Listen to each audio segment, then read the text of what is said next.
mid-Victorian times, early 1800s, lots of toys began to be made of metal, and many of them were made abroad in Germany and imported into the country. Toys were no longer handmade, lots of them were made in factories and what's called mass-produced, which meant that they were cheaper and lots more children could own them. Hamley's Toy Shop, which you might have heard of in London, was open in 1830, which meant that rich children who lived in the city could visit the toy shop with their parents and buy toys from there. Now then, I've got a very special metal Victorian toy to show you from our collection. So not only is this made of metal or tin plate, it's very special in other ways too, because this has something very special that means you don't have to push or pull it to make it work. I wonder if you can guess what it is. Did you spot the lever on the front? I'm going to just give that a very gentle little push.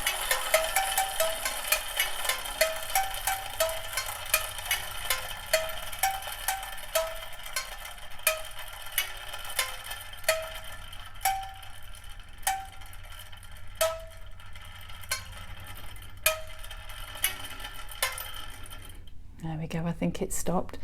Did you see now that the roundabout moves all by itself?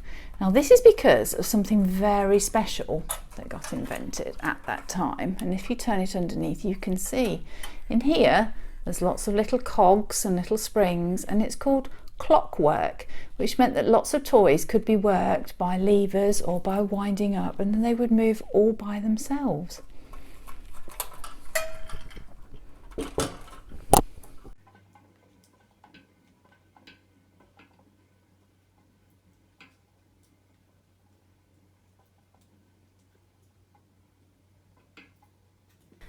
The first few weeks were the worst. There was so much to do. We didn't have any time to sleep.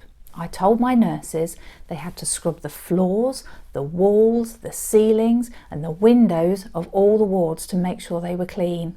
We used brushes like this one and buckets and carbolic soap, which smells very strong but is just the thing for the job. It took days of back-breaking work because we also had to clean all the sheets and the blankets and all the clothes that the patients were wearing and wash them by hand. We also had to clean all the bandages and then roll them all up so that they looked very, very neat. I'm very particular about that. I also insisted that all the patients and all the soldiers had a good wash. We cut their hair so that they didn't have head lice anymore, and then they got to wear all the clean clothes that we prepared. Can you imagine what hard work that was? We were exhausted.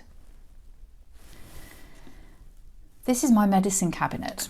It's made of a very hard polished wood called mahogany, and it's got a little key on the front which only I'm allowed to use, not one of my nurses. Let's open it and see what's inside.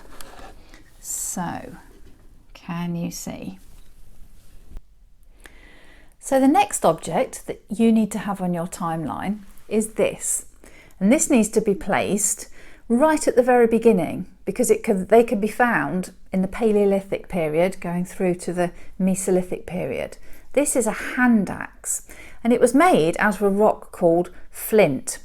And Stone Age man found that flint, even though it's as hard as diamonds, if you hit it very hard with another stone, a hammer stone, it will shatter to produce these razor sharp edges that can be used for chopping up meat and other things like that.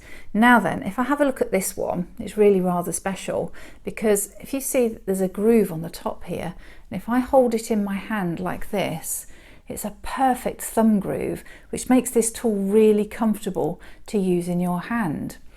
So what I can also say, using my history detective skills, is that the Stone Age man that used this hand axe was actually right-handed. If you lived in a desert, there are really not many trees. So if you had things made from wood in your house, you were probably very rich, as the wood would have had to have come from another country. Papyrus reeds grew naturally along the edge of the Nile and can be used for many different things. Papyrus roots can be eaten, and when dried out, papyrus can be used for all sorts of things, making boats, making sandals, and also making paper. This was the very first paper to be made in the ancient world and was traded with many countries. Papyrus grew all the way along the edge of the River Nile in ancient times, so you can place your picture of the sandals anywhere near the edge of the river. If you like, see if you can find Amarna on the map and place your sandals there.